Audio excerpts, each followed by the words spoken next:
verdad es una charla, para mí es un lujo impresionante, es algo que hace tiempo pensábamos. Surgió, debo decirlo, que la idea surgió un poquito a través de Melina Cícaro, de Leo Digital, que me dice un día, che, ¿cómo andamos con el tema de la muerte y el cine nacional? Y después la seguimos con Peveroni, que me imagino en un ratito va a venir por acá. Y bueno, enseguida uno empieza a pensar un poquito cómo podía llegar a ser. Obviamente el nombre de Javier vino enseguida, habíamos estado con está en una puerta ahí. Exacto, habíamos estado en la charla en la puerta. Y bueno, aparte de filósofo, cinéfilo y amigo de toda la vida del videoclub, acá hay muchos amigos también del antiguo videoclub, así que realmente es un placer. Hablar de la charla, obviamente, es darle la bienvenida a Javier y obviamente la bienvenida y el agradecimiento a Javier y a los realizadores de las películas con los cuales vamos a estar charlando ahora. Así que, en caso, muchas gracias. Bueno, primero Javier. Se suman vamos a charlar, se va a filmar y bueno, gracias. Buenísimo. Bueno, arrancar primero por algunos agradecimientos de rigor. Primero a Gabriel por la convocatoria, por pensar que yo podría tener algo interesante para decir sobre la muerte y el cine. Efectivamente, huelga a conocerme para saber de que puedo hacer una buena combineta o para que puedo o que puedo hacer un buen esfuerzo en hacer la buena combinación. Vamos a ver cómo me sale al final de la charla. También agradecer al programa Montevideo Visual, especialmente a la Mediateca Ronnie Meltzer. Creo que ya se la dejo planteada a Gabriel. Tenemos que armar una de anécdotas de Ronnie. O sea, hay que armar una de estas de anécdotas de Ronnie. Hicimos una mesa. Yo me anoto para la que viene. Tengo muchas. Entrar y ver todas las cajas de Luis me trajo una nostalgia increíble. De hecho, con Gabriel nos conocemos de aquellas épocas. Ya no vamos a contar cuántos años ni cuántas canas. Y bueno, creo que son enormes los recuerdos que tengo de Ronnie y de esa especie de figura rara de dealer cinematográfico que tenía y que nos daba pequeñas dosis de cosas que nos hacían fascinarnos más por el cine. Después también agradecerles a los directores de las películas que nos acompañan hoy, Juan Ignacio, Carolina, Juan y Facundo Ponce, por las pelis, obviamente, por darnos las películas y además por la compañía y por confiar también en que podría salir algo bueno de esta conversación. Y obviamente a todos los que nos acompañan hoy, con el coraje de venirse un sábado de mañana con este clima a escuchar hablar de la muerte, la verdad, puntos triples, ¿sí? Muy bien. Lo primero que voy a hacer es, voy a comenzar hablando y les voy a hacer una confesión. Yo tenía armada otra charla. Que era mucho más cómoda, que era sobre el relato cinematográfico.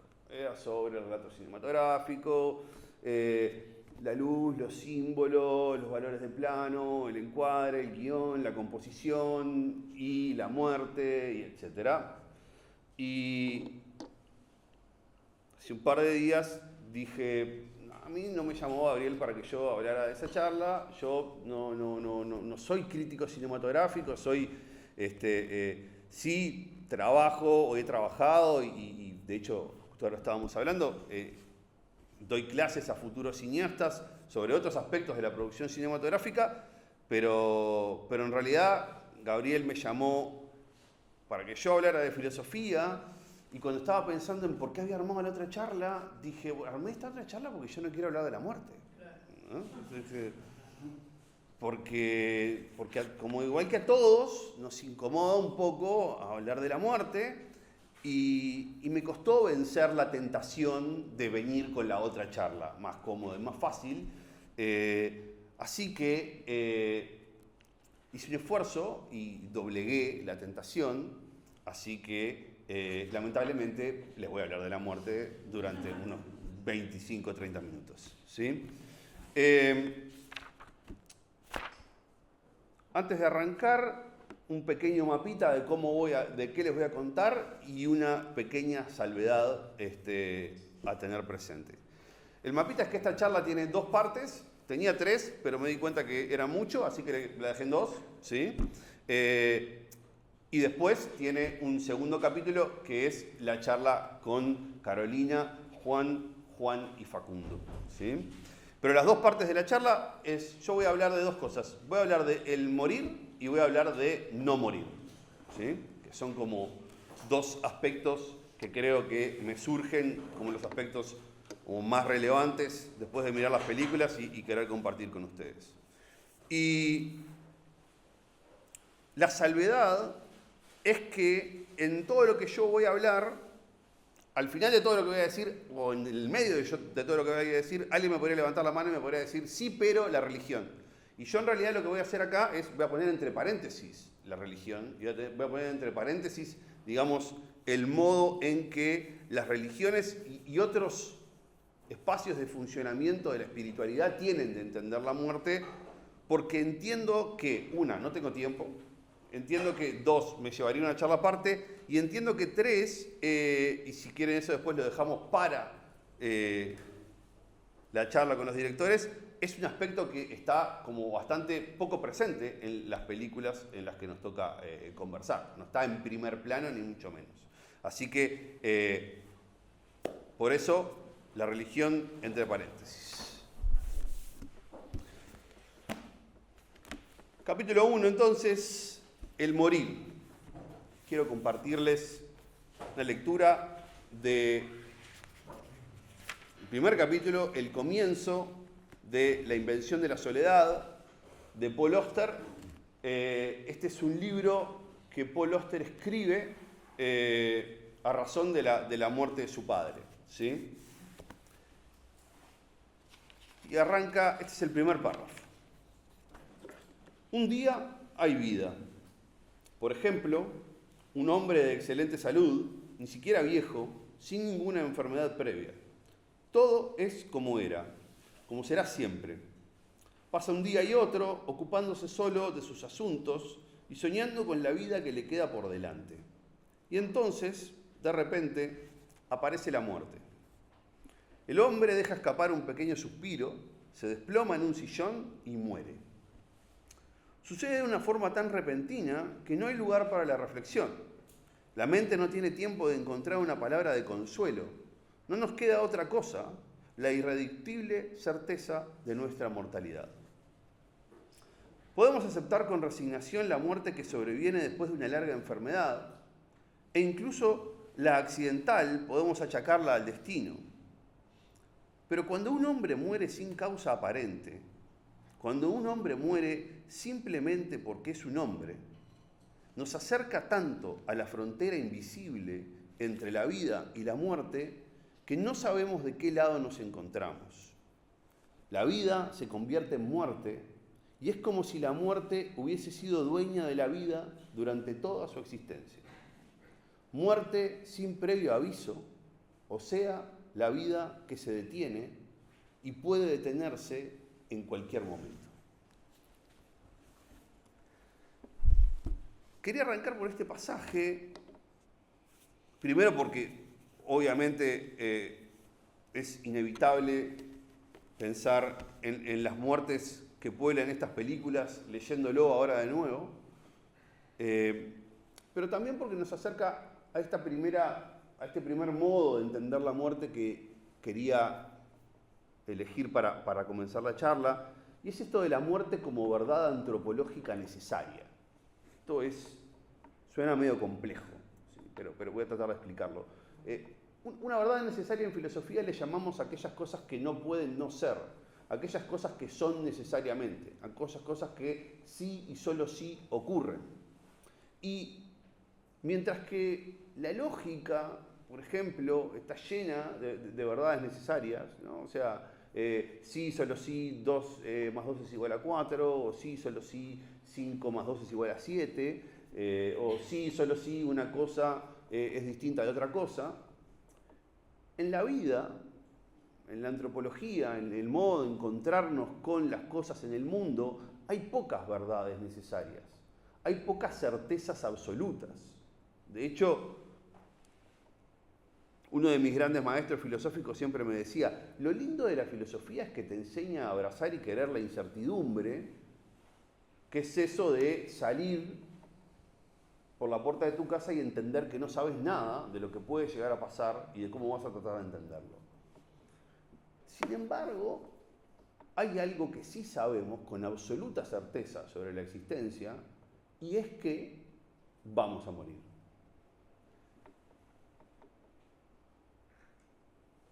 En esto de poner un paréntesis, voy a poner otro paréntesis sobre el que quizás vuelvo al final, y es, hasta ahora sabemos que vamos a morir y estamos empezando a vislumbrar algunos atisbos de posibilidad real de inmortalidad en nuevas biotecnologías y modos de extender la vida, que al día de hoy suenan experimentales y de ciencia ficción, pero que cada vez se acercan más a ser elementos reales que pueden aparecer en el futuro cercano.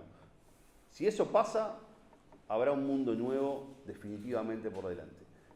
Paréntesis, sigo. Porque hasta ahora lo que hemos sabido siempre es que todos los seres humanos que han nacido han muerto. Nos vamos a morir, decía Heidegger, somos seres para la muerte y eso define toda nuestra existencia. En las películas que nos convocan lo vemos como una de las primeras cosas que aparece. Aparece la constatación de la certeza de la muerte o del haber muerto. En el caso de la fábula, vemos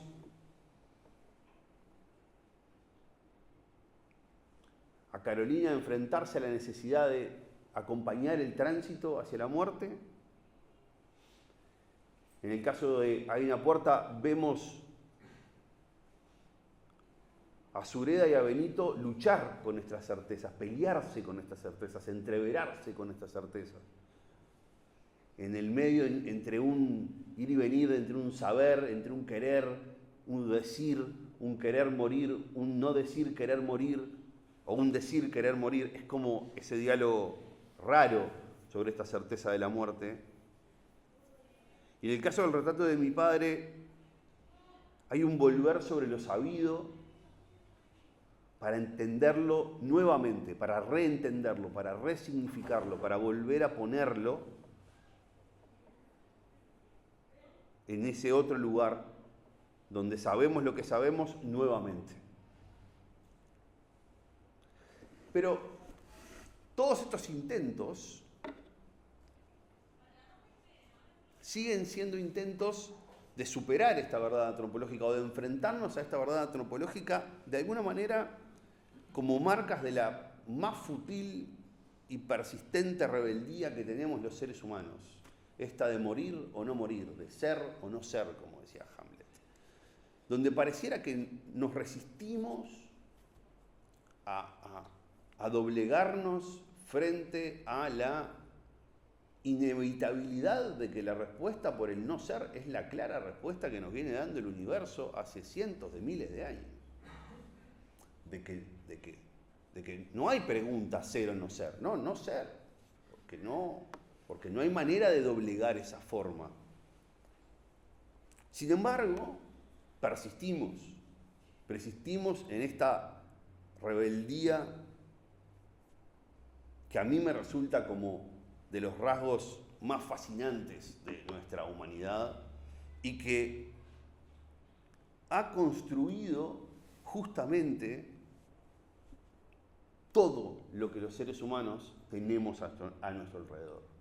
La centralidad de la muerte es la semillita, es el germen de toda la cultura y de toda la historia de la humanidad. El día que no haya más muerte, habrá otra cultura. Pero hasta ahora tenemos la cultura que tenemos porque tenemos la certeza de que los seres humanos nos morimos y que tenemos un tiempo limitado en este mundo. Nos reproducimos para evitar la muerte, para trascender en la descendencia. Cuidamos de los otros para que no mueran, para que nos acompañen, para acompañarlos. Escribimos, dejamos letras, sonidos puestos en el mundo para que queden como indicios de lo que fuimos. Educamos, le trasladamos el mundo a las nuevas generaciones y les decimos: tomen todo esto que nosotros hicimos y que nosotros cuidamos, que construimos. Contamos historia, recuperamos experiencia del tiempo que se fuga. Construimos edificios para no morirnos de frío, para protegernos de la naturaleza que amenaza con aniquilarnos constantemente. Diseñamos medicamentos, procesos quirúrgicos. Todo lo que tenemos alrededor gira en torno a la inevitable certeza de que nos vamos a morir. Si no hay muerte, habrá otra cultura, no la que tenemos. Y en el mundo contemporáneo asistimos quizás a un esfuerzo inusitado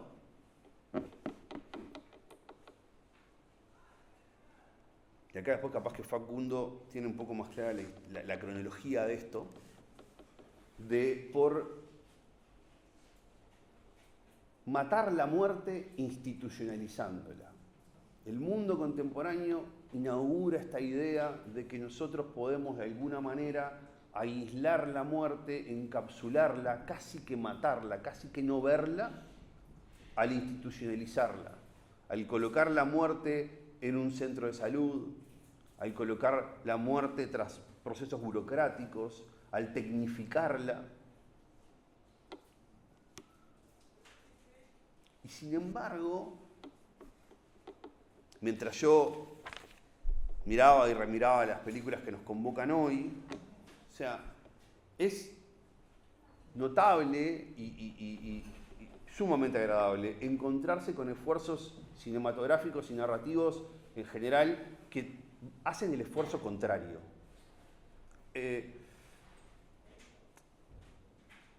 Heidegger en Ser y Tiempo dice esto de cuando nosotros no queremos enfrentarnos a la esencia de un algo, de algo que está pasando, lo tratamos de convertir en un algo, digamos, tecnificable, lo tratamos de convertir en un evento. Cuando no queremos entender qué es lo que hay en la esencia de ese algo, tratamos de convertirlo en un evento, en algo que podamos explicar y que podamos medir. Y eso es lo que de alguna manera sucede hoy con la muerte institucionalizada en el mundo contemporáneo. La muerte es contada, registrada en un conjunto de papeles y de trámites, pero sin embargo el esfuerzo que hay detrás de estas películas de traer la muerte más acá y quitarle esa entidad de evento, de algo que simplemente sucede, para transformarlo en algo que esencialmente nos sucede, es notable.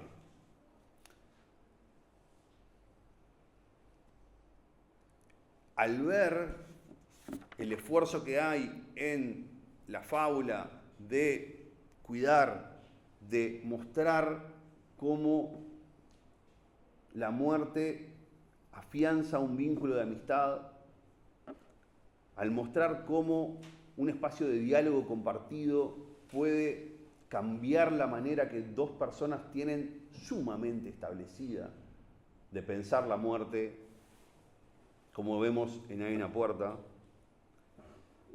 Y en el ejercicio del retrato de mi padre, de buscar los indicios tras la muerte para poder entender una construcción identitaria, para poder entender quién fue una otra persona.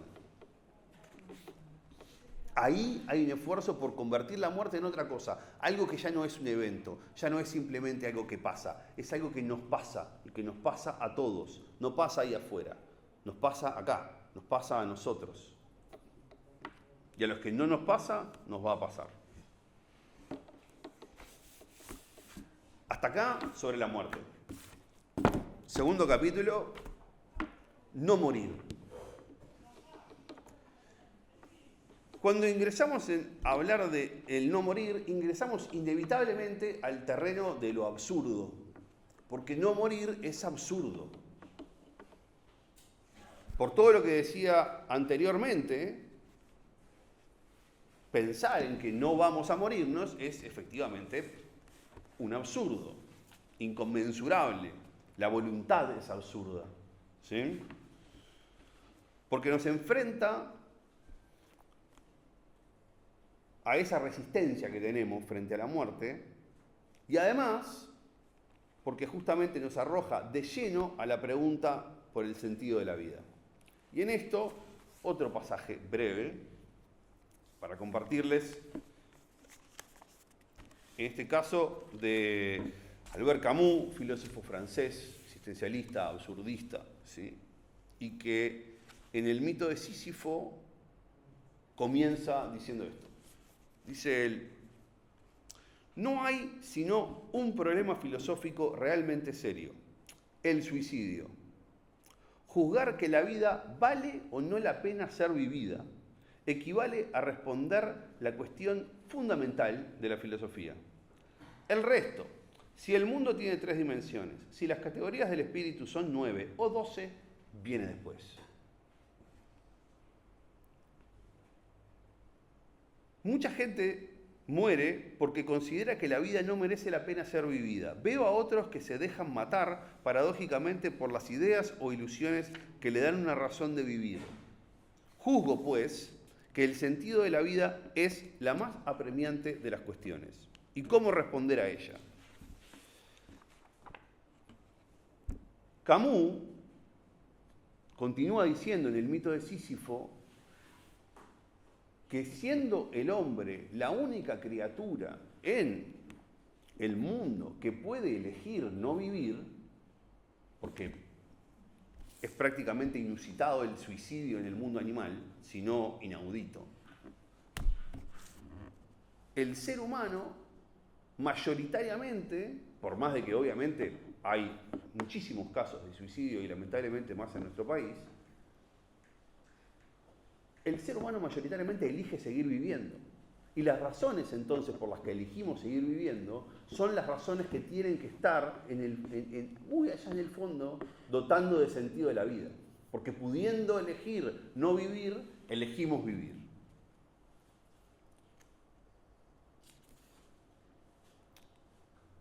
Y entonces, volviendo sobre cómo las películas que nos convocan hoy hablan sobre el sentido en la vida, yo les capturé tres pequeñas postales, ¿no? La primera es un momento en Hay una puerta que está sobre el inicio de la película, cuando, creo que es acá Juan y Faco me corrige si me equivoco, pero creo que es la primera conversación entre Sureda y Benito, donde Sureda le tira la analogía del boxeo y le dice: no, estoy en el ring y me están matando a piñazos, no sé qué. Y Benito le dice: no, lo que tenés que entender es que esto no es una pelea y que vos no estás peleando con nadie.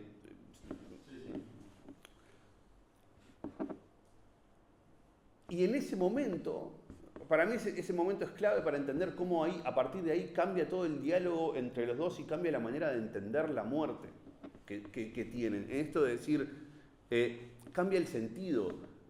Lo que Benito le muestra a Sureda, le dice: vos no estás peleando contra nada porque te vas a morir. Si te morís hoy por la enfermedad, o te morís mañana por un accidente, o te morís mañana simplemente porque te morís y tenés que entender tu mortalidad y no taparla con la lucha contra una enfermedad.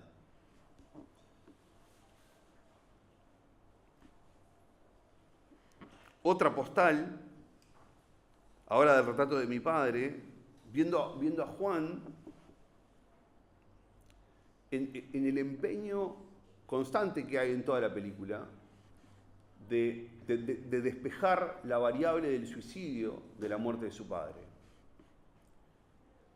Y en esto, volviendo sobre Camus, ¿no?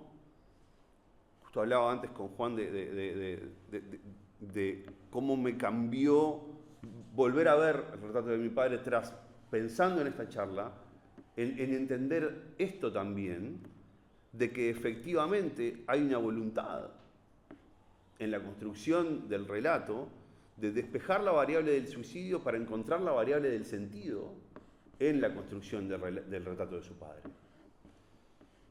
De llegar a ese lugar en donde poder decir con tranquilidad que ahí había una vida con sentido.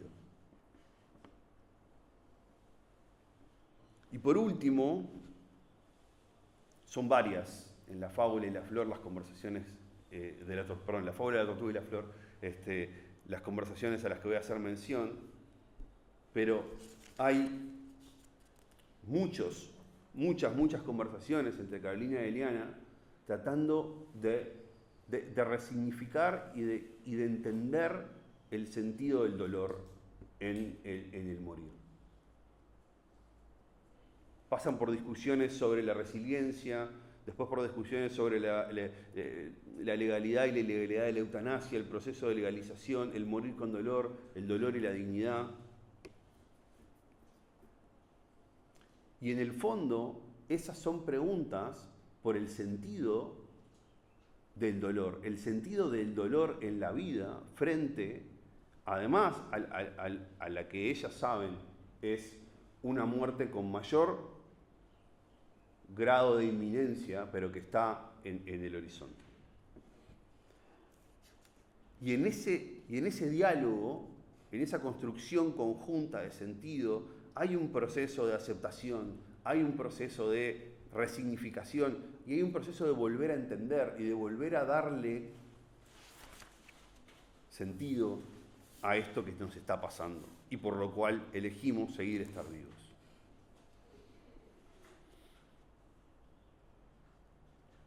Antes les mencionaba una rebeldía y decía, che, en esta rebeldía la muerte nos gana y nos gana además, nos gana por goleada.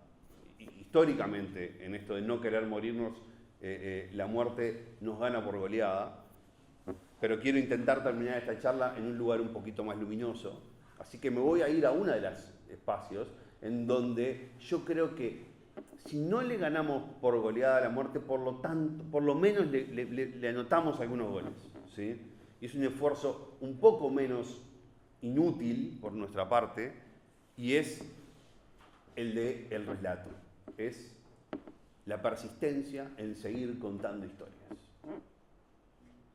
Este es uno de los modos más efectivos, si no el modo más efectivo, que los seres humanos hemos encontrado para no morirnos. Aquiles en la Ilíada dice, yo tengo que hacer algo digno de que mis hazañas sean cantadas por el poeta. Es súper interesante el diagnóstico de Aquiles acá, porque Aquiles no está preocupado en hacer algo por el bien de su pueblo, por el bien de su civilización. Aquiles está preocupado porque sabe que si hace algo realmente significativo, alguien va a meter su nombre en un poema. Y además, tengan muy presente, y voy a tratar de no tentarme y empezar a hablar de la escritura y la palabra hablada en este momento, pero voy a hacerlo solamente una leve divergencia. Acaba de decir que entre tu nombre en un poema en la Grecia prehomérica, en el mundo preescritura, era mucho más difícil que entrara en un libro hoy en día. Porque eso implicaba que había una serie de personas que iban a tener que acordarse y repetir tu nombre por las generaciones y las generaciones y las generaciones. Así que a Aquiles le salió bastante bien, porque acá estoy yo ahora hablando de él 2700 años después. Narrar es siempre ese esfuerzo por capturar y por atrapar la experiencia del mundo que se nos muere, que se nos escapa, se nos va. Narrar es un esfuerzo por atrapar tiempo, el mejor esfuerzo por atrapar tiempo que teníamos hasta que se inventó la fotografía y que se inventó la cámara y el relato fílmico a principios del siglo XX. De hecho, es súper interesante porque suelo volver sobre esta idea en clase. Los Lumière supieron decir, esto no va a funcionar.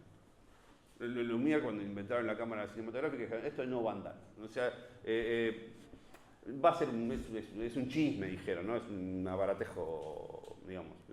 Interesante, pero ¿quién va a gastar todo este tiempo y todo este esfuerzo para ver imágenes en movimiento en una sala oscuras cuando puede ir, ¿no? Claramente a la estación de tren, ¿no? Como aquellas cosas que filmaban los Lumière, a ver la llegada del tren real? Fueron Griffith y Porter y Eisenstein y Siga Bertov cuando inventaron en la sala de montaje la posibilidad de tener... Pero es una película que, sobre todo en los últimos minutos, nos damos cuenta de que está preocupada por reconstruir el presente, por utilizar ese relato y traerlo al más acá para construir y para rearmar el momento presente. Y acá, ya para terminar, volvemos, sin embargo, dice Camus, en la composición del relato a enfrentarnos a lo absurdo, porque contamos todas estas historias y dice Camus, y al mundo no le interesa. Al universo no le interesa. Dice Camus, el universo sigue en silencio frente a todos nuestros esfuerzos notables por seguir narrando, ¿no? Al universo no le importa. Y ahí es que Camus llega a la idea de Sísifo y a la idea de Sísifo como el símbolo último de lo absurdo de la existencia humana. Sísifo es un personaje de la mitología griega al que los dioses lo castigan con un castigo bastante particular. Obviamente Sísifo comete una transgresión y, como muchos personajes en la mitología griega, recibe un castigo eterno, ¿no? Y a diferencia de Prometeo, por ejemplo, que tiene un castigo eterno muy doloroso físicamente, ¿no? El buitre que viene a comerle el hígado todas las noches. El castigo de Sísifo es un castigo que roza lo ridículo y justamente es un símbolo del absurdo. Sísifo tiene que subir una piedra muy pesada por la ladera de una montaña para llegar a la punta de la montaña, solamente para darse cuenta de que la piedra no se sostiene en la punta de la montaña, de que cuando llega no hay manera de aguantar la piedra en la punta de la montaña y la piedra va a volver a caerse por la otra ladera de la montaña. Y la tarea que los dioses le pusieron a Sísifo es: tú tenés que dejar la piedra quieta en la punta de la montaña, y la tarea que los dioses le imponen es imposible, es irrealizable. Y Sísifo carga con la piedra, se le cae la piedra, baja la ladera de la montaña y vuelve a cargar con la piedra.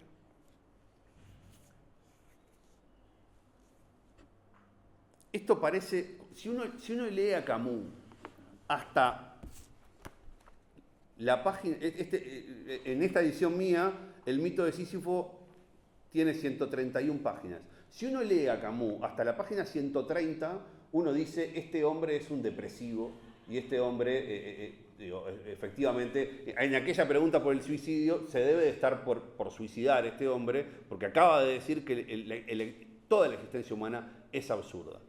Sin embargo, los últimos 3 párrafos del mito de Sísifo, Camus dice: mi momento preferido de la vida de Sísifo es el momento en el que se le cae la piedra y Sísifo la ve caer por la ladera de la montaña, ya sabe que la va a tener que volver a ir a buscar y sonríe y dice contento: ahí voy. Porque en ese enfrentarse con alegría a la futilidad de la existencia, en ese enfrentarse y en ese descubrir la felicidad en ese acto absurdo que es existir, en ese descubrir el goce, en esto que hacemos los seres humanos, de seguir persistiendo en contar historias, seguir viviendo a pesar de que el universo nos dice que no tiene sentido, ahí está la dicha, en el acto rebelde de reírnos en la cara del universo, dice Camus. Fernando Cabrera, en una canción que se llama Un par, dice sobre la muerte es eso, creo, un montón de ventanas en tinieblas y un par no tanto. En la rebeldía alegre de los directores que nos acompañan hoy, los seres humanos iluminamos un par de ventanas a las tinieblas de ese universo mudo y despreocupado. Llenamos ese vacío de recuerdo, llenamos el absurdo de sentido. Fernando, Juan José y Eliana hoy son ventanas iluminadas. Gracias al esfuerzo narrativo de Juan Ignacio, de Carolina y de Juan y de Facundo. Ahora sí, a conversar con ellos. Muchas gracias.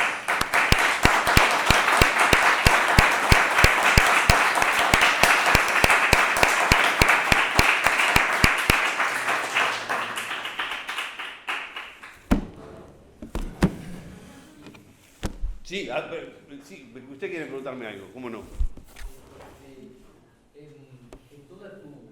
¿verdad que... Venga nomás y ya quizás se me suman en la respuesta. Diga. Perdón, ¿cómo es su nombre? Juan. Juan. Otro Juan. Otro Juan. Bueno, entre... Tú has hablado sobre la muerte. En ningún momento aparece, digamos, la muerte relacionada a la propiedad.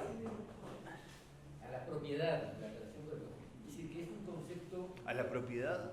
A la propiedad, al concepto de propiedad. De posesión. Material. Perfecto, sí, buenísimo. Era la tercera parte que quedó afuera. Pero bárbaro que me haces la pregunta ahora. Sí, porque ahí hay una relación sumamente importante, ¿no? Es decir, cómo la acumulación genera todo condiciones sociales particulares para la prolongación de la vida. En ese instante, ya sea porque socialmente es evidente que están en mejores condiciones económicas, tenés mejores condiciones de prolongar esa vida. Sí. Y por otra parte, filosóficamente, o en la realidad, la prolongación de la vida a través de la herencia, vas traspasando la propiedad. Es decir, eso me pareció que como que faltaba en tu... Sí, faltó, totalmente. Es un capítulo aparte. Juan, tenía media hora para... Pero sí. Disculpame. Y la otra cosa es que el relato de la muerte, cuando hablaste de Aquiles, también lo podíamos encontrar desde las cavernas, cuando Sí. aparece el hombre muerto. Sin duda. El dibujo del muerto es un relato sobre el enfrentamiento a la muerte. Sí, igual ahí te acordás que dije al principio no religión, ¿no? O sea, no ritual. Este último entra ahí, entra en el ritual y lo religioso y la trascendencia, si querés, digamos, en el espacio de la trascendencia que podríamos llamarle como espiritual o ultraterrena, asociado a lo ritualístico, ¿tá? Que efectivamente tiene efectivamente arranca ahí, ¿no? De hecho, y acá, no sé si hay algún antropólogo entre nosotros, pero justamente la antropología, lo que hoy muestra, y digamos, y parece ser como una verdad bastante evidente en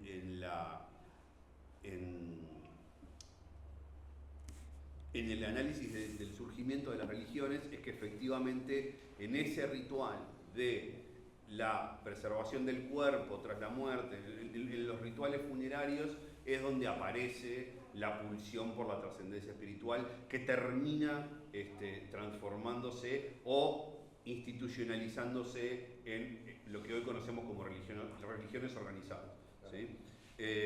Con mayor o menor grado de institucionalidad. La Iglesia Católica, ¿no?, a cultos religiosos en el África subsahariana que persisten en una tribu particular, pero que todos tienen la constante de seguir honrando a sus muertos y de seguir practicando determinado modo de entender la muerte. Y para ir sobre la primera pregunta, efectivamente hay algo y creo que todas las películas que nos acompañan lo hacen, pero creo que quizás por razones obvias el retrato de mi padre, de Juan, es la que está haciendo el esfuerzo como más explícito de recuperar vida desde lo que son indicios que tiene, indicios además muy materiales, que él recupera de la existencia de su padre, a través de los cuales termina reconstruyendo y recomponiendo el relato, ¿no? que está buscando construir. Porque efectivamente esas cosas que tienen esa dimensión son indicios narrativos, o sea, si no son solo cosas, ¿no? O sea, y esto pasa lo mismo que la vida humana, o sea, hay una frase de Paul Ricard que dice: la vida no narrada es solamente un fenómeno biológico. Y es muy fácil darse cuenta de esto, o sea, todos ustedes tienen padres en términos de fenómenos biológicos, solamente cada uno de ustedes y cada uno de los que conoce las historias de sus padres tienen padres en un modo no, o que digamos, trasciende lo biológico de esa forma. ¿Por qué? Porque hay relato, porque hay una cosa atrás de eso, ¿no? Y en ese sentido, los bienes, las cosas materiales, terrenales, también tienen ese valor, ¿no? Si esta lapicera es más que una lapicera, lo es porque atrás de esta lapicera yo tengo una historia que habla sobre por qué la uso y de dónde la saqué y quién me la regaló, ¿no? Etcétera, etcétera, ¿no? Así que creo que por ahí hay una primera respuesta. Sí, tú pones el acento mucho en la cuestión del relato, ¿no? De la narración, que es muy importante y estoy de acuerdo en eso. Yo me gustaría decir también de la ficción, ¿no? De la metáfora.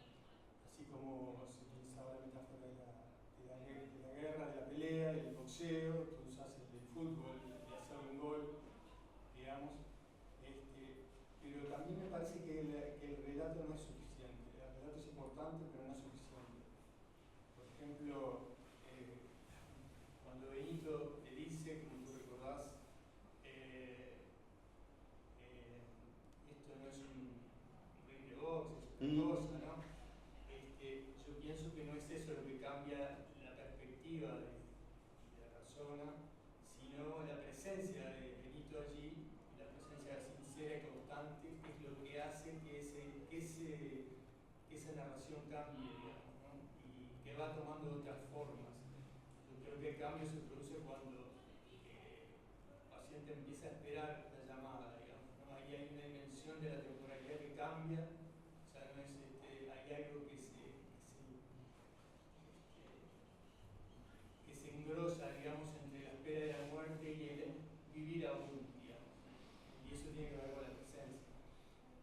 Creo también que es lo que los psicoanalistas llaman transferencia, digamos, algo que hace cambiar la posición subjetiva del otro, que en ese caso pasa incluso por otros relatos, ¿no? El del volante, el de dejar el volante a los otros, a su hijo, digamos, que implica, digamos, allí hay un relato, digamos, que le da sentido también al estar viviendo y al estar aún vivo. Junto con eso me gustaría decir que, como tú decías, sí o sí del morir, está presente en la actividad creativa, en el hacer edificios o cosas más humildes.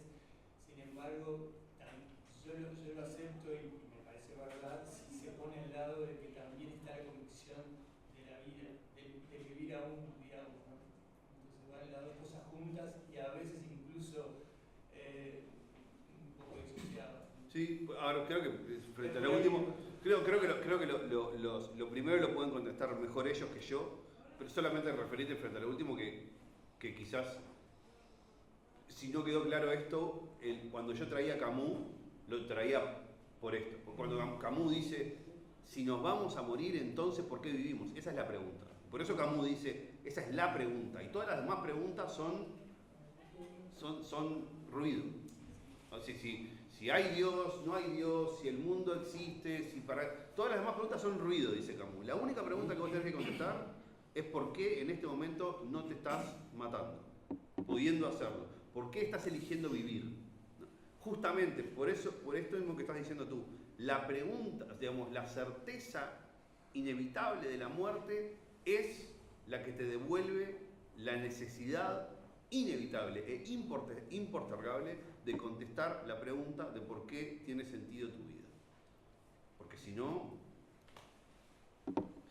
Lo otro, creo que lo del relato, el diálogo y la transferencia, creo que...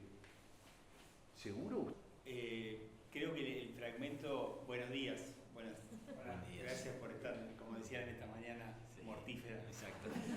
Yo creo que el fragmento que elegís de la película responde a que mucha gente sintió que cuando Enric le dice deja de luchar, ahí empezaba la película. O sea, ahí había algo que después está bueno eso de que creo que Fernando cuando empieza a esperar la llamada encontró como otro sentido. Y ahí sí se ve como muy evidente. Pero yendo a ese momento puntual que trajo Javi, yo creo que ahí hay algo que pasa donde la película entra como en una fase nueva. De decir, acá algo cambió. Y creo que Fernando lo percibe, después le pone el humor de siempre, diciendo, bueno, sos un genio, me diste vuelta, que es un poco la interpretación que le hace de esa frase. Pero yendo para hacer esto más, no entrar en detalle, creo que ahí sí hay en la película un resignificado de la presencia de él ahí, diciendo, bueno, yo te voy a enseñar a que esto se puede mirar de otra manera. No, quería hacer esa acotación como para romper el hielo. Bueno, yo quería primero... Este es un momento muy especial porque además que nuestras tres películas dialogan, atraviesan la señora muerte, como decía el Darno, ya que trajiste a Cabrera, con eso la sacaste de la... Además, somos amigos, bueno, Carolina es la productora del Retrato de mi padre, de mi primera película de Freud en Familia, y encima, como son películas contemporáneas, nos pudimos encontrar en los preestrenos, en los estrenos, en festivales, o sea, hemos recorrido, se nos ha visto en las mismas instancias varias veces, entonces realmente yo creo que es como una especie de celebración. Y bueno, por eso gracias a Gabriel, gracias a Montevideo Audiovisual, gracias al espacio Ronald Meltzer, que por supuesto va a haber que hacer una charla especial sobre Ronnie, y gracias a vos porque impresionante, realmente impresionante, o sea, me conmoví varias veces. Yo lo que hago es me mando mails a mí mismo con notas. Yo me mando WhatsApp a mí mismo también. Claro, pero tampoco quería hacer tanto porque decía, no, Javier va a pensar que estoy chateando, de una falta de respeto. Tendría que haber hecho como Facundo, que trajo su libreta. Pero bueno, realmente, entonces, muchas cosas. Y antes de venir, igual algo que yo pensaba como para tirar algo para conversar de las tres películas, que más allá de la cuestión religiosa, que no se meten con la cuestión religiosa, pero las tres películas buscan de manera poética responder la pregunta de ¿esto es todo? ¿Este es el final? ¿Realmente? No queda más nada. Hay una puerta ahí, por algo se llama Hay una puerta ahí, ¿verdad? Tenemos ese momento impresionante. Ahora no me acuerdo si era la esposa de Sureda o es la doctora la que dice, bueno, y en el momento del final él dijo, hay una puerta ahí. No me acuerdo quién era. Ginés que se lo revela a Betito. Ahí va, exactamente. En ese audio, ¿no? Como decir, bueno, tal vez hay una puerta ahí. En la secuencia final, aparte por algo son los finales, ¿no? Que en el relato siempre justamente el final, el significado final va a estar en la secuencia final. En la fábula de la tortuga y la flor es esa secuencia impresionante que arranca en el hospital, en ese blanco total, que tiene algo de más allá, si se quiere, ese pájaro, ¿no? Que luego que se transforma y terminamos en el mar, si será un símbolo, digamos, aquello de los ríos que se mueven en la mar, y donde se han tirado las cenizas de él, y bueno, y Carolina diciendo el deseo de entrar, ¿no? Y de encontrarnos ahí en el mar, y siempre que vayamos, ¿no? Como que dice los hijos, dice siempre que vayamos al mar nos vamos a acordar de mamá, ¿no? Es más o menos así que dice.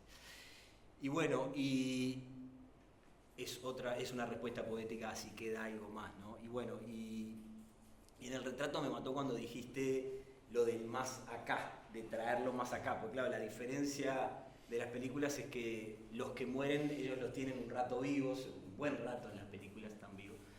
En cambio en el retrato es todo ese esfuerzo de la película para traerlo al más acá. Cuando dijiste más acá dije claro, y aparte me acordé de un chiste de Lelutier que decía más allá, venite un poco más para acá.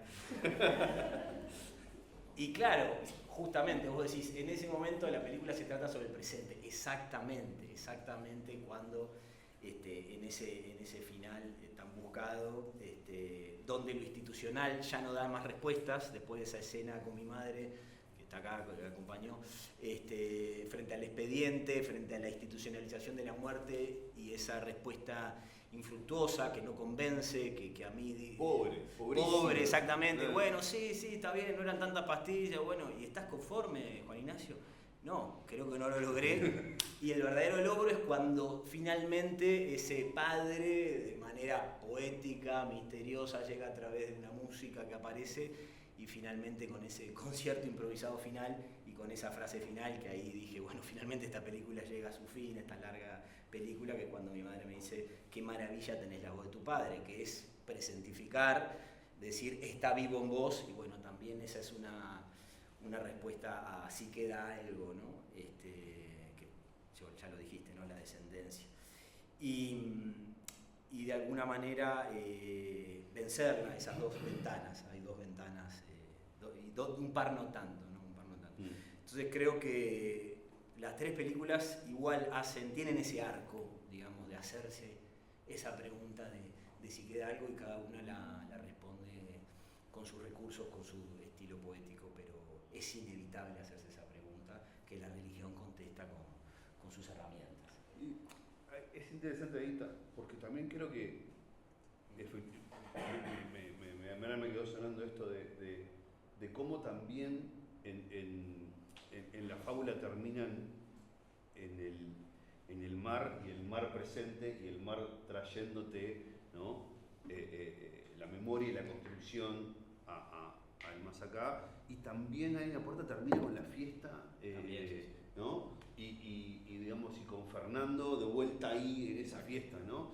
Y también algo que me parece que es esto, ¿no? De cómo para nosotros los vivos la manera, o sea, las construcciones que hacemos para dar significado a la muerte, en definitiva terminan siendo para seguir teniendo vivos a nuestros muertos, ¿no? En esto, digo, habría que hacer una después, si podemos traer al director de Coco para hacer otra, ¿no? Bueno, no, sí, creo que ahí habría como una para decir sobre esto. La tuve muy presente. Ahora que decís seguir teniendo vivos nuestros muertos, que es un aspecto importante, me parece que también es un aspecto parcial, porque la memoria tiene sentido en función del olvido también, y es muy necesario recordar como el día, digamos, ¿no? Para poder vivir, porque si no, los muertos también pesan demasiado. Obvio, ahí de vuelta por traer, ya que justo mencioné Coco, yo creo que la escena, no sé si coinciden conmigo los directores presentes y los que lo hayan visto, pero para mí la escena más terrible de Coco es la escena cuando muere el muerto, ¿no? ¿Recuerdan esa escena cuando muere aquel que ya nadie lo recuerda, ¿no? Esto es decir, bueno, a mí ya nadie me recuerda, ¿no? Entonces yo ya no estoy. Se apaga esa ventanita, por volver sobre la metáfora de Cabrera, ¿no? Y hay algo, el tema de la memoria y el olvido es un temor, efectivamente, ¿no? Como muchas veces, además, esos espacios de memoria, uno podría decir, ¿por qué seguimos recordando tanto a, ¿no?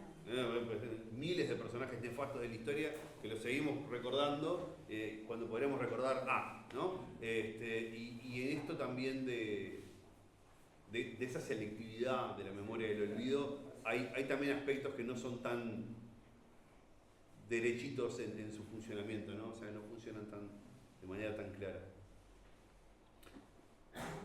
¿Yo puedo preguntar cosas? Sí, obvio. Yo estoy un poco... A ver, cuando fui a ver la película de ellos, yo estoy muy vinculada emocionalmente con estas películas, entonces el retrato de ser productora y además, o sea, de vivir y acompañar a Juan, que en las películas que tienen que ver con las cuestiones personales uno se interpela mucho. En la película de ellos lloré toda la película porque Eliana acababa de morir, entonces también fue como que una experiencia, debería volver a verla porque mi cabeza estaba nublada. Entonces, estoy como un poco abrumada con todo esto, porque además trajiste un montón de cosas, o sea, como en la primera presentación, que creo que si bien las trajiste desde un lugar muy abstracto, todas se anclan en algún lugar de las películas, todas, creo. Entonces estaba como dando vueltas en la cabeza, entonces prefiero las preguntas a tener que armar o estructurar un discurso sobre esto. A ver, creo que voy a tratar de hacer... Creo que Juan arrancó respondiendo directamente a una pregunta que yo venía pensando, y era... Porque además, justamente, creo que lo decía sobre el final, creo que la película de Juan ya directamente lo muestra, pero creo que en las otras películas no es tan explícito, ¿no? Salvo en los comienzos y en las partes reflexivas de la fábula, como la necesidad del contar, ¿no? O sea, cómo surge entre cómo surge la necesidad del contar, que aparece mencionado, y cómo se termina materializando la forma del contar. O sea, porque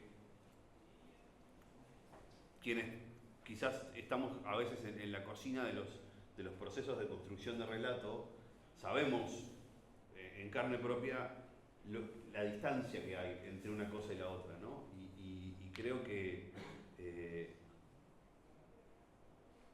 para hacerte la salvedad de que dijiste que para darte un aire ahí, voy a arrancar por los Ponce, que efectivamente creo que ya otras veces lo conversamos, tenían una tarea complejísima ahí de encontrar una historia entre todo ese material de archivo que les tocó, ¿no?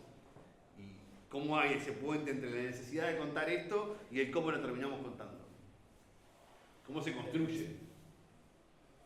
Bueno, yo primero agradezco también la invitación a Montevideo Visual, a los Gabrieles y a los Mazas, que comparten nombres y apellidos cruzados, y también me sumo a esto de este momento celebratorio y tan lindo de compartir estas tres películas. Voy a unir tu pregunta con la anterior que hacías tú, para hablar de ciertas paradojas que son interesantes. Las primeras, que son tres documentales, ¿no? También está Vale con ese soplo, que también lo sumamos dentro del género de lo que es el envejecimiento y el final de vida. Y Javi hablaba del relato, y además es una alegría y siempre una maravilla escucharlo a Javi, cómo va hilvanando los conceptos y encarnar, y cada uno después los empieza a anclar en las obras. Está el nivel del relato, que no es un nivel ficcional, que es el nivel antropológico de contar quién es, contarnos historias. Un segundo nivel, que es la ficción y lo artístico, que es como un segundo nivel. Y la paradoja es que decimos, y ahora ato con tu pregunta, con Juan mirábamos un zoom y otro zoom y decíamos, parece una película, en el sentido de que parece ficción.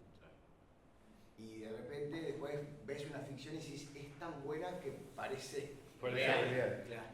Esa ambigüedad de lo narrativo entre la ficción y el documental es una cosa que para mí es interesante y que nos une en las tres películas, y que también tiene enfoques distintos, porque imagino que tanto para Jorge como para Caro hay como alejarse de algo tan cercano para poder narrarlo, y en el caso nuestro es como acercarnos a algo, porque a nosotros nos llega el material, no es nuestro padre, no es nuestro tío, y entonces era como un acercarnos para llegar a una narratividad, y en el caso de ustedes era quizás alejarse para llegar a la misma narratividad, que en el punto al que llegás, que es el punto del relato, que es el punto de iluminar la ventana, si querés le podés llamar el punto catártico que estás buscando cada vez que narras algo.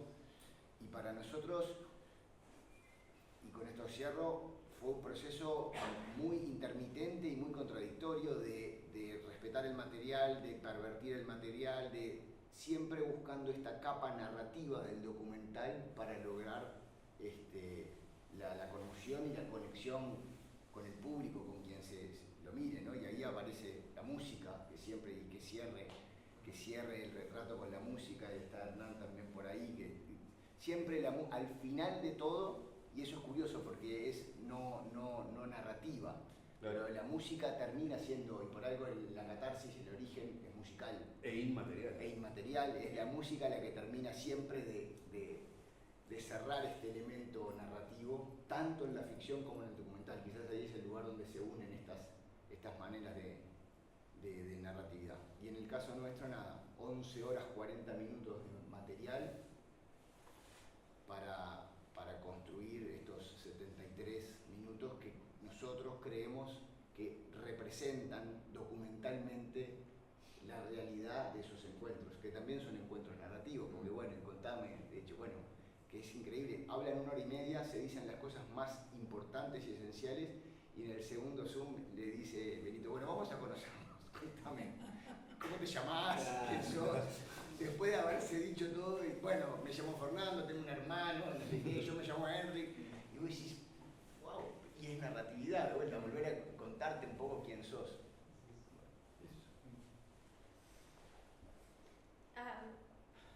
Hay algo, una de las primeras cosas que dijiste en realidad tiene que ver con que las películas o estas películas hacen un ejercicio como contrario casi a la institucionalidad de negar la muerte, ¿no? Creo que ese es uno de los... Creo que hay como dos procesos o dos luchas, si se quiere, que uno tiene cuando está trabajando con estas películas. Por un lado, lo creativo, que tiene distintas maneras, en el caso de ellos es inverso al nuestro tal vez, y por otro lado yo creo que está también esa lucha de volver palabra o imagen o concepto a algo que está siendo negado constantemente, ¿no?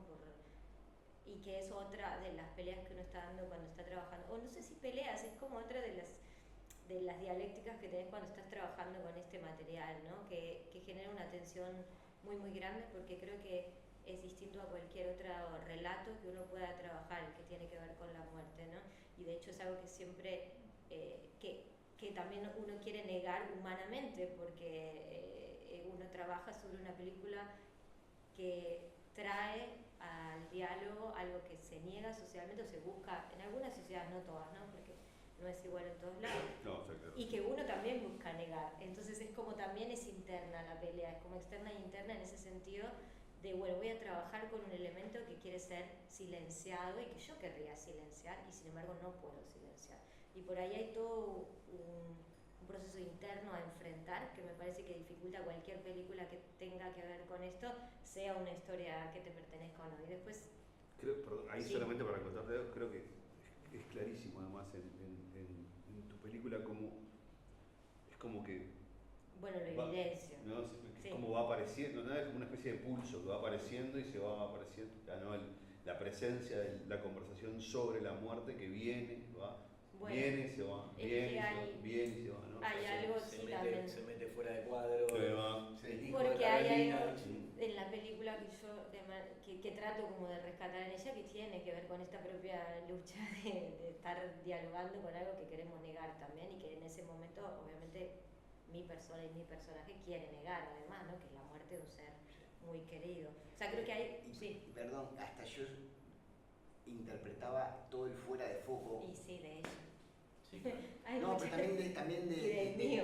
No, y de cuando le prestás la cámara al hijo. Sí, claro. No, enfocar un tema, Sí. centrar un tema, hasta todo ese juego también. Es que hay una cuestión como también, sí, plástica, que viene a hablar de este mismo diálogo con lo que se está retratando, que está ahí, que está en eso, que también está en las imperfecciones que yo permito que entren en la película y que tienen que ver con mi propia torpeza de mirar algo que no quiero mirar, ¿no? O sea, que está todo ese diálogo que yo creo que mi película lo evidencia, Sí. pero lo tuvimos todos, porque estamos lidiando con algo que queremos negar constantemente como personas y después como seres sociales. Y después está en medio de todo eso el proceso creativo, que obviamente en el caso de Juan y el mío es el inverso tal vez al de ellos, pero en mi caso también hay algo como de una... que es diferente, porque no hay un proceso de reflexión posterior a la muerte, sino hay un enfrentamiento directo, o sea, la muerte está ahí. Tiempo real. Es claro, y la estás viviendo, entonces claro. había una dificultad creativa que tenía que ver con que no había distancia posible para la reflexión, porque yo estaba inmersa en la pérdida, ¿no? y en la presencia constante de la muerte, que, como tú decís también al principio, termina reforzando o habilitando o permitiendo como generar, como que fortalece también el vínculo, ¿no? Entonces hay algo ahí también de que fue un proceso creativo complejo por la imposibilidad de salir y mirar e interpretar. Te hago una pregunta ahí, cortita y súper técnica, Sí. y capaz que leer un poco el diagnóstico, pero ¿cuándo te apareció la necesidad de poner el off? ¿O el off siempre estuvo? ¿La No. idea del off? No. ¿Apareció en un momento? ¿Cuándo? ¿Por qué? ¿Te peleaste con eso? No, no me gustan los off en las películas. Estamos hablando del diálogo en La off, voz en ¿no? off, O sí, sea, sí, que sí. hay una voz en off que cuenta algunas cosas. Que lo pregunto porque justamente es la que le agrega Es la que trae, ese claro. espacio de Y reflexión. bueno, ¿no? porque había... la película la filmé en este especie de cuerda floja emocional y creativa también, de no poder tomar una distancia real para decir, bueno, estoy filmando a mi amiga que se muere, ¿qué voy a hacer con la cámara? O sea, ¿cómo voy a encuadrar? Era imposible ir a casa y reflexionar sobre eso. Entonces iba y encuadraba como podía. Y eso la película lo deja para que también puedas entender esta dificultad, porque yo creo que es re importante cuando trabajamos con estas temáticas también ser conscientes de ese conflicto interno que nos atraviesa y de cómo nosotros estamos mirando además la pérdida de alguien que queremos, ¿no? Que es algo que mi película tenía que ver en algún punto reflexionar. Entonces la filmo de una manera que es casi como intuitiva y obviamente es reflexiva, pero en otro plano, ¿no? Y después, cuando tengo que trabajar con ese material, empiezo a pensar en esto, cómo traer algunas cosas que yo quiero que estén, que quiero que sean las que la película le traiga al público, que tengan que ver con la dificultad de cuidar y de querer y de ver morir a alguien que uno quiere, ¿no? Por un lado, y la dificultad de hacer una película sobre, o sea, de hacer un relato además sobre esto. Y la única manera que tenía era traer esas voces que son muy puntuales y muy cortitas también, ¿no? Porque no hacen como grandes explicaciones, pero para mí ponen pequeñas piedritas que uno las pisa y puede saltar hacia otro lugar, ¿no? Y fue como un proceso ya posterior al rodaje y una necesidad como creativa de, bueno, quiero dejar esto en la película, ¿qué tengo ahora? Porque a veces uno dice, bueno, voy y filmo tal cosa, ¿no? Que eso es algo que uno mucho hace en el documental. Me falta una escena, la puedo ir a filmar. A veces con Juan fuimos a filmar cuántas escenas que faltaban. Impresionante. Acá yo sentí en un momento que no quería filmar. ¿No? O sea, luego de filmar lo que es el principio y el final de la película, que es la misma escena, yo no quise filmar más. Porque tenía que cerrar algo que era humano, que era extra documental, ¿no? Y ahí fue, bueno, ¿qué hago con los elementos que tengo? Juan, el otro día cambiamos, creo que viene justo a tiempo tuvimos un intercambio fuera antes de Hicimos trampa. Hicimos trampa. Sí, sí. Nos hablamos con Juan fuera de micrófono. Y creo que ahí en ese ida y vuelta de audios que tuvimos, hablábamos, vos me contabas, creo que es bien interesante de también cómo hay algo de los narradores que se termina indefectiblemente imprimiendo en estos relatos, ¿no? Sí, un poco lo que, intercambiando con Javi, y eso fue, nada, a veces se necesita una distancia de las obras propias y ajenas para entenderlas un poco mejor, y esto me voy a tomar el atrevimiento de hablar de ustedes dos sobre todo. Ya lo venimos haciendo. Habla de tercero, ¿no? No, es que yo creo que las tres películas hablan mucho de los directores. En algunos casos es más evidente que en otros, porque también hubo cierta polémica en algunos artículos que salieron con una puerta ahí de, bueno, acá no se ven los directores porque es un zoom, ¿no? O sea que es un disparate. Pero, y yo creo que tanto el retrato como la fábula, y hay una puerta ahí, dicen mucho de los directores. Voy al retrato o sea, Juan es un tipo obsesivo, y uno podría pensar que ahí no hay sensibilidad, y es todo lo contrario. O sea, en esa obsesión hay una sensibilidad descomunal. tribunal, me acuerdo que lo hablamos en la pasiva. ¿Te acuerdas? Sí, claro, me acuerdo. Y vos ves En la barra. En la barra, en la obsesión. Y había No, y había una sirviendo los pasos.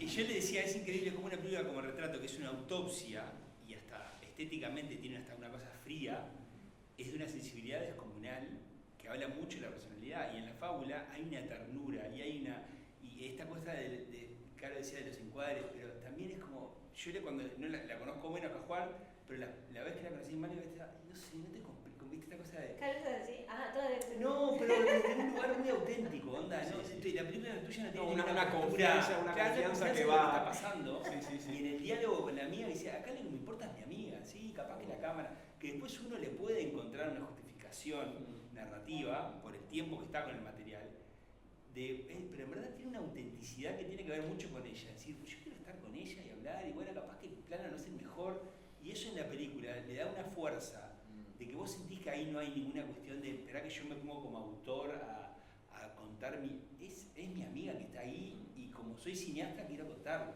pero también lo cuenta de una manera que es muy ella.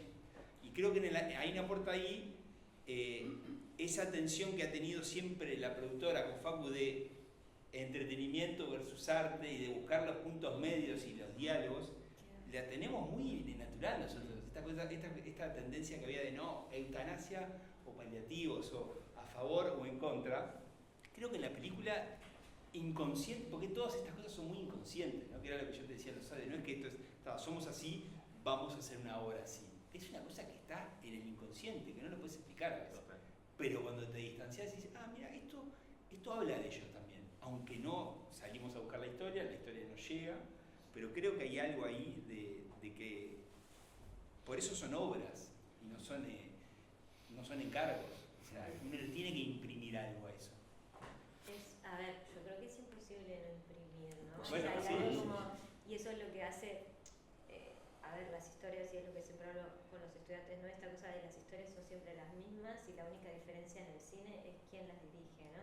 O sea, quién las dirige y el Sí, el equipo punto de que está vista, ahí. sí, que las cuenta. Es lo que podemos imprimir Total. en eso, y obviamente, claro, es interesante que hay una parte que se te escapa, y bueno, lo que traes de una puerta ahí es muy evidente en la película, hay como un balancearse sobre las dos cosas y estar como acomodándose en esa ambigüedad, que claro, a veces es algo que se imprime inconscientemente, y yo creo que sí, hay que también en algún punto, que es esto, poder pararse y mirarlo, ¿no? Tratar de mirarlo desde afuera, Claro.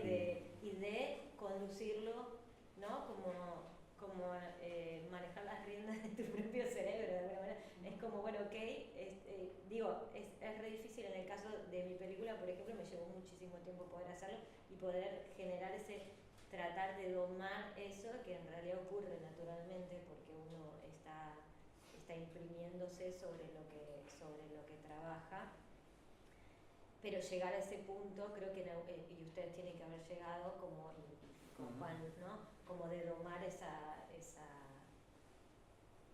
forma de ser que está siendo impresa, no de domarla para No, está claro, sí. aplastarla, sino de ser consciente, ¿no? De cuánto de uno está en esa película, ¿no? Y poder también manejarlo desde el lugar ficcional que hablaba Facundo, porque el cine es todo el relato construido, ¿no? O sea, de ninguna manera estamos registrando una realidad per se, porque eso es imposible.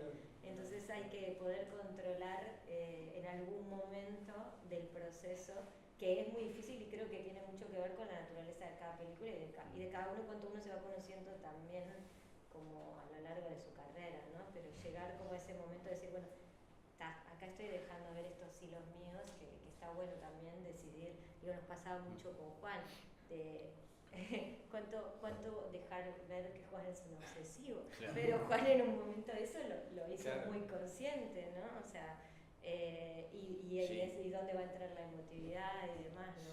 Es un arte, tantas cosas. Pero- Primero tratando de atar, pero bueno, se mencionó la música ahí, ¿no? Lo invisible, y me acordé de una frase que a mí me acompañó todo el proceso, que es una frase de San Agustín, que es: los muertos no son seres ausentes, son seres invisibles.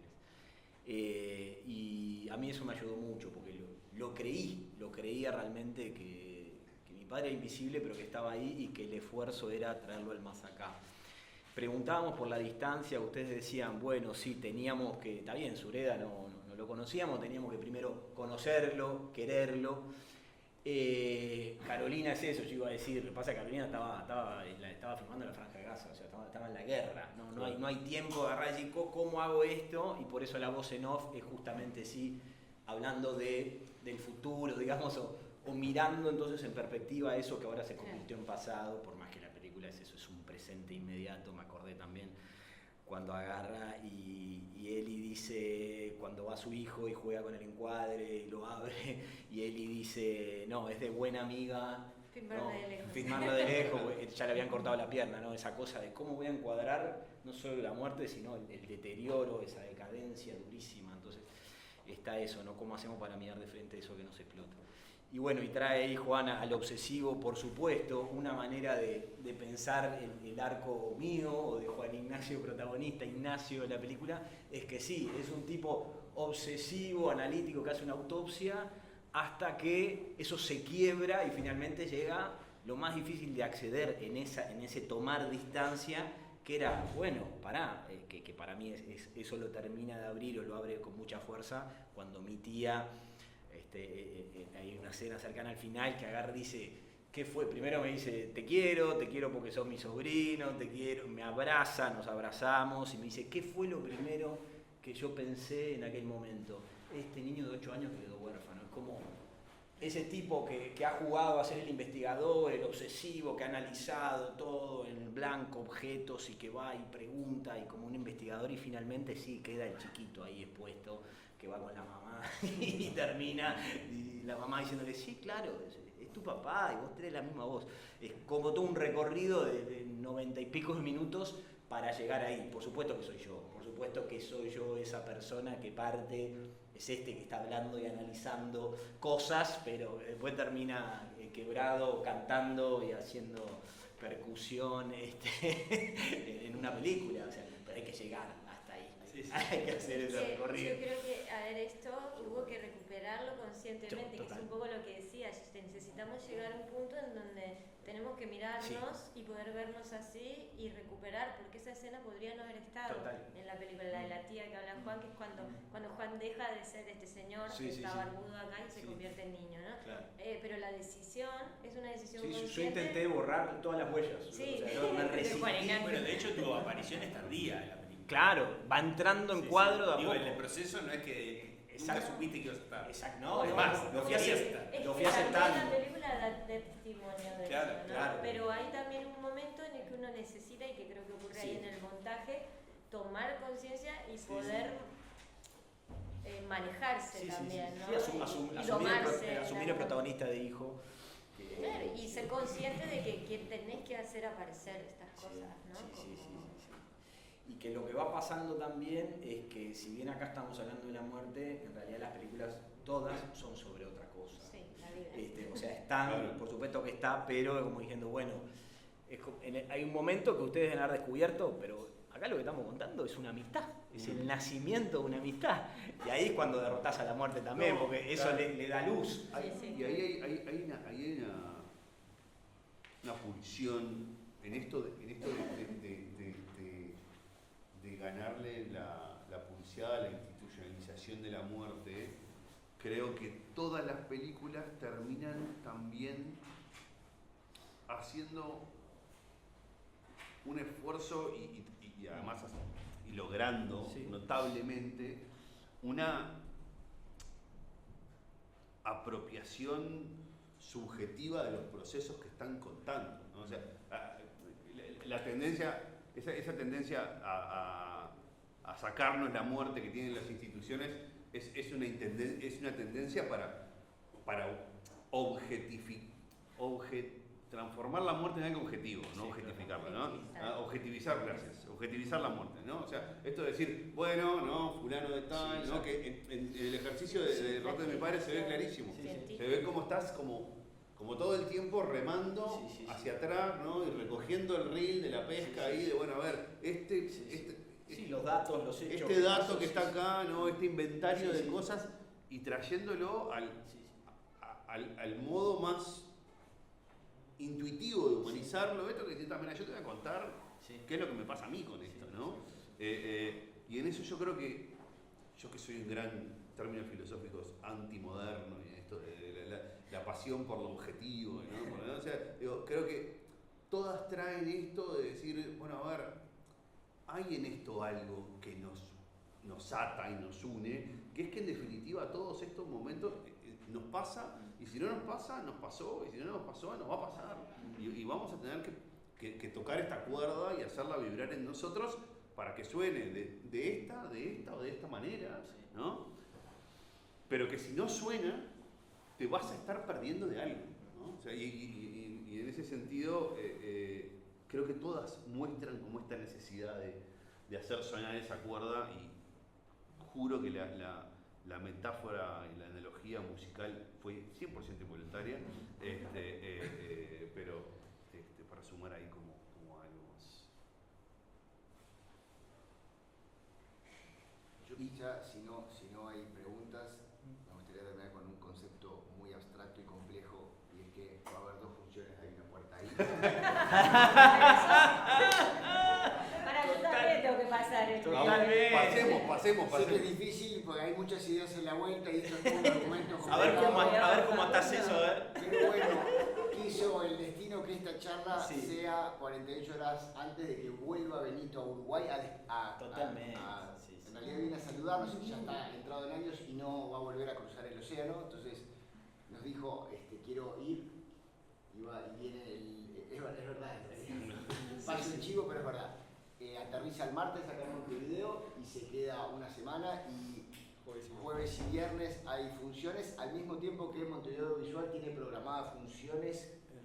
Sí, en la Citarrosa hay una el lunes. Justo coincidió que esta semana la película va a tener como sus 4 funciones, y las del jueves y el viernes son con Benito conversando para... ¿Esas dónde son? Impresionante. Y tenemos la de Citarrosa y tenemos una de Gol. Perdón. Vine por otro. Fíjense, porque ya No tengo la... ¿Muy Punta Carretas? Sí. No te veo. Quería agregar solo una cosita, que si no me equivoco, Guillermo Madeiro está en las 3 películas. Es el montajista de las Exacto. tres. Mira qué bien. Ayer vengo de ver, el otro día vi la de Un sueño errante. Un sueño errante hermoso, Sí. que lo También. recomiendo para no comprometer a ninguno de los tres. No, es realmente, vayan a ver Sí. Un sueño errante al cine, que es Buenísimo. realmente buenísimo. Y también Guillermo Madeiro. Sí. Es verdad. Entonces, quiero poner el nombre de Guillermo Madeiro acá, porque para mí no lo conozco profesionalmente, sí, personalmente cercano, pero realmente estoy admirando su trabajo desde hace varios años, y creo que el cine documental tiene la marca de él, Total. y no solo de documental, sino también de ficción. No quiero alargar un poco la charla, pero que de repente alguno de ustedes cuente algo. Yo sé que tu proceso de montaje fue muy largo y que tuvo sus idas y vueltas. Esas luchas que se dan por una Traes una figura, como dijiste, Guillermo Madeiro, nos tendríamos que haber parado. Ayer estuve con él viendo un corte de la película de Federico Borgia, su socio de Clever y el Campeón del Mundo, y ahora tiene una película del solo que se llama Prince, así que estuve con ellos ayer. Y bueno, Guillermo, sí, en todas, pero bueno, en el retrato de mi padre sí es una piedra fundamental, pues son 2 años de ese proceso de montaje en que volví a filmar, y ese volver a filmar era justamente empujado por el montaje, en lo que íbamos viendo con Guille. Es una persona que agarró 250 horas de material y la paciencia de 2 años de trabajo. Me acuerdo, ahora cuando trajeron Coco, me acuerdo también en un momento el chat que teníamos con Guille, yo lo pasé a un Word y eran 1200 páginas de chat. Y en una parte de ese chat hablábamos abiertamente de Coco, él trajo Coco, de la cantidad de cosas que conforman porque no es solo la computadora y copiar y pegar, sino que todas las charlas en paralelo. Vamos a editar un libro con eso. Sí, exactamente. Los cafés tomados, las tortillas preparadas que le quedan a Guille espectaculares, todo eso que se va conversando. Y también quiero mencionar también, porque somos 3 editores, Guillermo Madeiro, estoy yo como editor, y está Guillermo Rocamora, que es una figura impresionante porque fue realmente la persona que más me cacheteó para que apareciera en la película, para que apareciera, digamos, el hijo, no solo el director de la película, sino que apareciera Ignacio, el hijo, el chiquito, apareciera. Entonces, realmente fue una cosa, se necesitaron dos para que hiciera, además de Carolina, pero dos en la isla, para que hiciera. No, pero vos a tu manera, por favor, duelen más. Bueno, y Hernán, que ya lo mencionamos, pero también músico de la fábula y del retrato, también trayendo lo invisible, impresionante, un trabajo impresionante. Solamente un comentario Sí. muy técnico en esto, pero cualquier película se desea en el guión y se narra en la sala de montaje. Sí. Cualquier película. Se sueña. Se sueña en el guión Sí, es una... y se cuenta en la sala de montaje, o sea, sin duda, ¿no? No, es ahí donde se escribe. El documental se escribe en el montaje, no hay otro. Por eso los montajistas de Hollywood reclaman que todos los Oscars a mejor actor se lo merecen ellos. A todos, mejor director. Y guionista, no. Sí.